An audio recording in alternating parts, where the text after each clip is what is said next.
A grave situation is unfolding in Williamson County, Texas, as an evacuation order has been issued after the San Gabriel River overflowed its banks near Georgetown this Saturday. This alarming development comes just one day after deadly flash floods struck along the Guadalupe River in Kerrville, a catastrophic event that has now claimed the lives of at least 27 people. Williamson County Judge Stephen Snell wasted no time in declaring a local disaster this Saturday afternoon, citing the urgent and paramount need to protect the health, safety, and welfare of the county's residents. The Williamson County Office of Emergency Management, or OEM, is actively coordinating extensive rescue and relief efforts across all affected areas, mobilizing every available resource.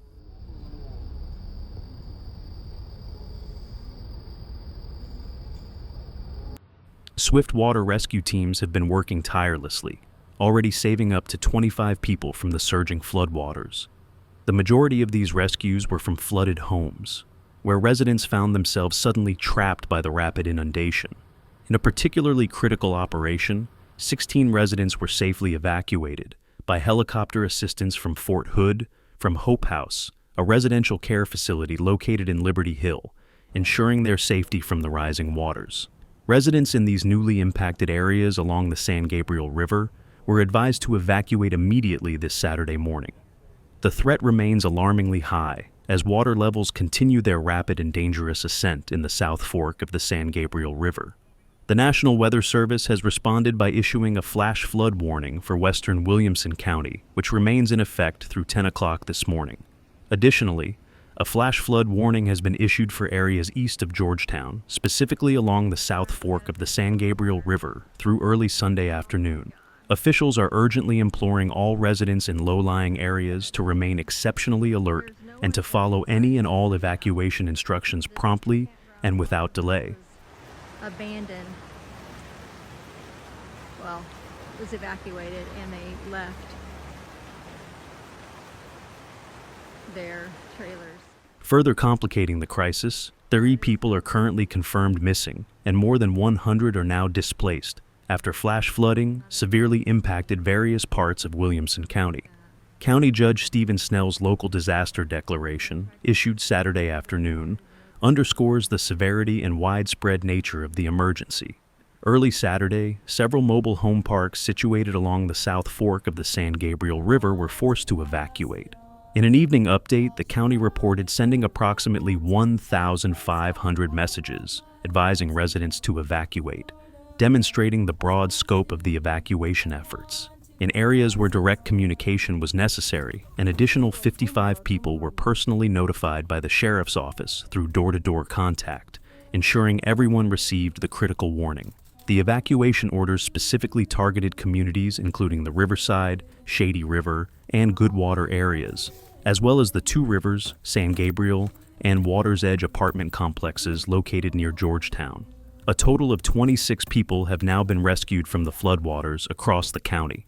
The dramatic evacuation of Hope House and Liberty Hill by helicopter, with crucial assistance from Fort Hood, stands out as a testament to the dangers involved. County officials are now recommending that people who evacuated wait until daylight on Sunday to consider returning, and then only if the floodwaters have safely receded to allow for secure entry into the affected areas.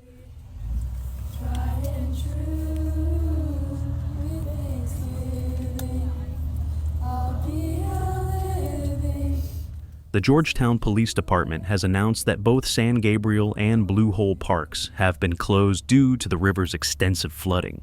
Several streets and low-water crossings across the county have also been closed, particularly in the northern and western parts.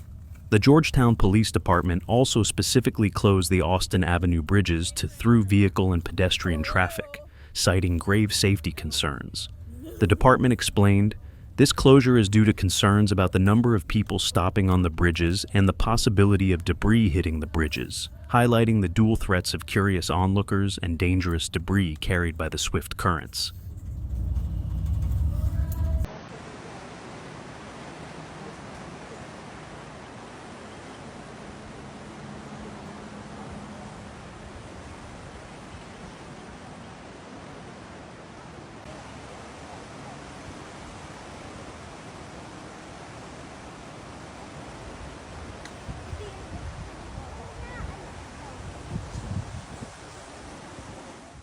Meanwhile, flash flooding is ongoing across central Texas as heavy rain continues to fall relentlessly throughout the region.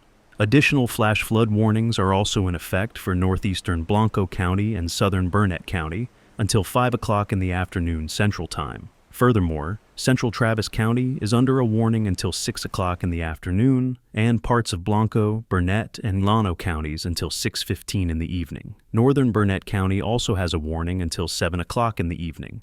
Tragically, 2 deaths have been confirmed, and 10 people are currently missing in Travis County, according to Donnie Norman, the chief of Travis County Emergency Services District 1. 2 deaths have also been confirmed in Burnett County.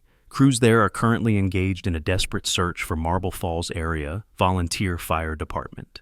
Chief Michael Phillips, who was tragically swept away in floodwaters. A person from a nearby nursing home in that area is also reported missing.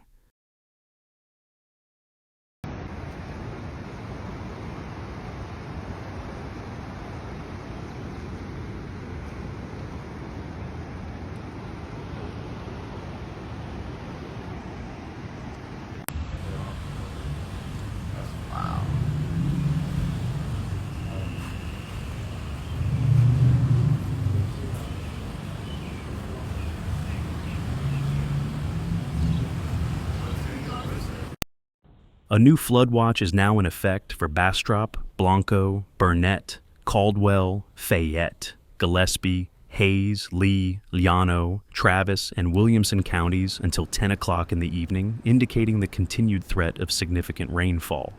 The National Weather Service warns that excessive runoff from this rain may result in flooding of rivers, creeks, streams, and other low-lying and flood-prone areas. Conversely, the flash flood warning in southwestern Caldwell County has been canceled and replaced with a flood advisory as the heaviest rain there has ended, according to the National Weather Service. However, residents in that area are still advised to continue to heed remaining road closures, as water levels can recede slowly. The Lower Colorado River Authority is strongly encouraging people to stay off Lake Travis, Lake Lyndon Baines Johnson, and Lake Marble Falls over the next few days to avoid flood debris, dangerously fast-moving flows, and elevated bacteria levels that usually increase after flooding events. John Hoffman, LCRA Executive Vice President of Water, emphasized, "We want people to stay safe, and the wise decision under these conditions is to avoid being on these lakes at this time. This is especially important at night when visibility is drastically reduced, as some of the crucial navigational buoys that help guide boaters have been damaged or destroyed in the flooding, adding another layer of danger." Photos from Grace Reader showed parts of Nameless Road in northwestern Travis County, severely washed out, illustrating the force of the moving water. Ongoing water rescues are still underway along Farm to Market Road, 1431 near Faith Academy in Marble Falls, where crews are desperately searching for Chief Michael Phillips with the Marble Falls Area Volunteer Fire Department, as well as a person from a nearby nursing home, according to the Burnett County Sheriff's Office. Austin photos and videos continue to show widespread damage and raging rivers amid major flash flooding that has tragically killed 2 people and left at least 10 others missing in the Austin area alone. Meteorologist Freddie Vela has posted a new weather blog detailing precisely why this flooding has been so catastrophic. Before a planned 2:30 in the afternoon news conference, Governor Abbott met outside the building in Kerrville with key officials, including Homeland Security Senator John Cornyn, Homeland Security Secretary Kristi Noem, Congressman Chip Roy, and Chief of the Texas Division of Emergency Management, Nim Kidd, underscoring the high-level coordination. The flash flood warning in southwestern Williamson County has now been canceled and replaced with a flood advisory as the heavy rain has ended, and the National Weather Service believes flooding is no longer expected to pose an immediate threat. However, residents should continue to heed remaining road closures. Austin Travis County Emergency Medical Services responded to a water rescue call around 2 o'clock in the morning in the Sandy Creek neighborhood in northwestern Travis County, where a family was trapped in their home due to rising floodwaters. Rescue efforts were complicated due to impassable roads. However, Austin EMS boat teams eventually gained access to the area and found dozens of people in need of help, clinging to trees, power poles, and even on rooftops. EMS reported that a total of 25 people were evacuated from that area and 10 were taken to a family assistance center, with medics transporting 4 people to local hospitals with minor injuries. Video from Quinton Rudzik shows rushing water overwhelmingly engulfing a low water crossing near County Road 341 and County Road 340 northeast of Marble Falls. As of now, atexfloods.com lists 114 crossings as closed due to high water, a staggering number.